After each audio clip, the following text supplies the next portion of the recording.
औज़ुबिल्लाहिमिनश्शैतानिर्रजीम बिस्मिल्लाहिर्रहमानिर्रहीम। अस्सलामुअलैकुम प्यारे बहन भाइयों, शब जुमा का दरूद शरीफ। प्यारे भाइयों और बहनों, जुमा और जुमरात की दरमियानी रात का दरूद पाक।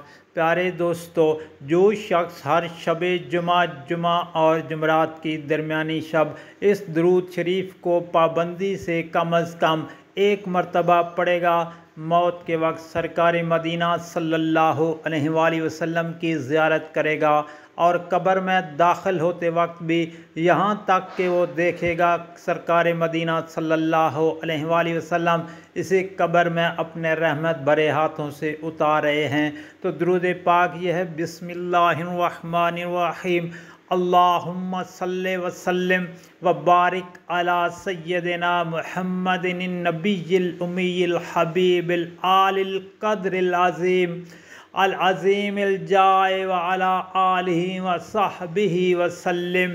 अल्लाहुम्मा सल्ले वसल्लिम व बारिक अला सय्यदिना मुहम्मदिन नबिय्यिल उम्मिय्यिल हबीब अल हबीबिल आलिल क़द्रिल अज़ीम अल क़द्रिल अज़ीमिल जाह व अला आलिहि व सहबिहि वसल्लिम। प्यारे दोस्तों, अल्लाह पाक से दुआ है अमल करने की तौफ़ीक़ अता फ़रमाए, आमीन या रब्बल आलमीन। और आपसे गुजारिश है, इस वीडियो को आगे लाजमी शेयर करें ताकि हर किसी का भला हो। अल्लाह पाक आप पर रहम फ़रमाए, आमीन या रब्बल आलमीन।